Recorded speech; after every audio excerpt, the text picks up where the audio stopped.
वो अलग अलग तरीकों से गजब गंदा ट्रैफिक है यार आज तो। कोशिश कर रहे थे, देख रहे हो मेरा स्ट्रगल गाइस, इसमें पढ़ भी रहा हूँ मैं।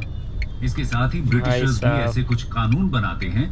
पेरेंट्स मेरे नदी पार करके जाते थे पढ़ने, अगर तो इतना मैं कर रहा हूँ तो उसी के बराबर होगा शायद ये भी। इसके एग्जांपल्स हैं मंदिर और मस्जिद की जमीन पर टैक्स लगाने का ट्रैफिक लगा हुआ है भाई। 1856 का रिलीजियस डिसेबिलिटीज एक्ट, जिसमें कहा गया था कि रिलीजन चेंज करने पर भी एंसेस्ट्रल प्रॉपर्टी में हिस्सा बना रहेगा। इसके साथ ही ब्रिटिशर्स के द्वारा किए गए कुछ सोशल रिलीजियस रिफॉर्म्स को भी लोग अपने ट्रेडिशंस में बाहरी दखल की तरह देखते हैं। फिर चाहे बात सती प्रथा पर बैन की हो, विडो रीमैरिज एक्ट पास करने की, या फिर वुमेन को एजुकेशन देने की, इन सभी रिफॉर्म्स की वजह से भी समाज के एक बड़े वर्ग में ब्रिटिशर्स के खिलाफ आक्रोश की भावना जन्म ले चुकी थी। दोस्तों, अरे भाई आज जाने दोगे दोस्त? की शुरुआत आर्मी के सिपाहीज के जाने नहीं दे रहा आज, इसलिए कुछ ऐसे कारणों को भी समझ लेते हैं जिनका बहुत संबंध दिक्कत सिपाहीज के साथ था।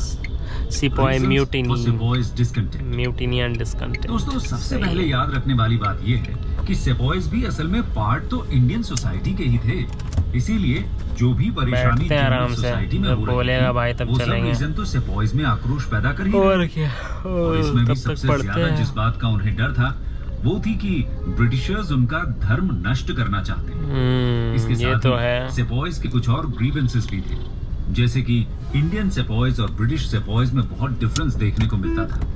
चलो भाई, हम लोग का लग रहा बारी आ गया। सम्मान का बर्ताव नहीं किया जाता। ये वाला जगह ना मेरे को बस डरा देता है, साथ ही ये रास्ता लिया जाए कि नहीं लिया जाए। नहीं खुले थे, वो सूबेदार की पोस्ट से आगे नहीं जा सकते थे। ये ब्रिटिशर्स हम दूसरा रास्ता लेते हैं तो हम सोचते हैं कि सिपाहीज के डिससैटिस्फैक्शन का एक रीसेंट कारण भी था। अरे भाई रुकना रे पागल, का एक ऑर्डर जिसमें कहा गया था कि सिंध और पंजाब में सर्विस के लिए पूरा पागल लोग हैं भाई। फॉरेन अलाउंस नहीं मिलेगा जैसा कि उन्हें अब तक मिलता आया था। इसके साथ ही अवध का एनेक्सेशन पूरा पागल है महाकसम, क्योंकि ब्रिटिश आर्मी में काम कर रहे बहुत से सैनिक अवध को ही बिलोंग करते थे, इसलिए उनके लिए अवध को एनेक्स किया जाना उनके घर को एनेक्स करना जैसा था। इन सभी रीजंस की वजह से साला यहाँ मोड़ना कम हेडेक वाला काम नहीं, आक्रोश की आग सुलगने लगी थी। एसी चलाने का मन हो रहा है, रुकेगा नहीं रुकेगा ये। अब बस एक चिंगारी की ही जरूरत थी, और वो चिंगारी कब और कैसे मिलती है आइए जानते हैं। Immediate cause. दोस्तों, 1857 रिवोल्ट के लिए चिंगारी का काम किया था एनफील्ड राइफल के इंट्रोडक्शन में।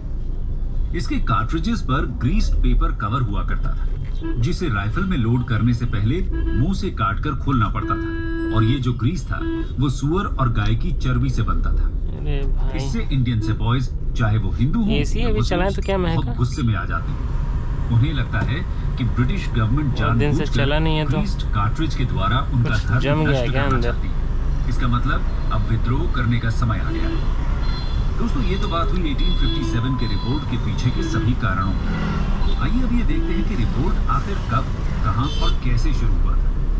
The beginning and course of revolt. दोस्तों, जैसा कि हमने आपको शुरुआत में ही बताया था, 1857 का रिवोल्ट 10 मई को मेरठ से शुरू हुआ था, और उसके बाद नॉर्दर्न और सेंट्रल इंडिया के एक बड़े हिस्से में फैल गया था।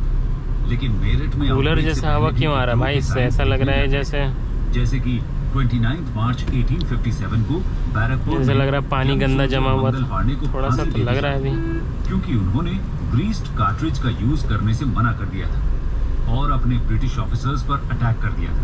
इसी तरह के कुछ और भी इंसिडेंट्स ये इशारा कर रहे थे कि सिपाहीज में विद्रोह की आग लग चुकी है, और फिर मेरठ में आखिरकार विस्फोट हो ही जाता है।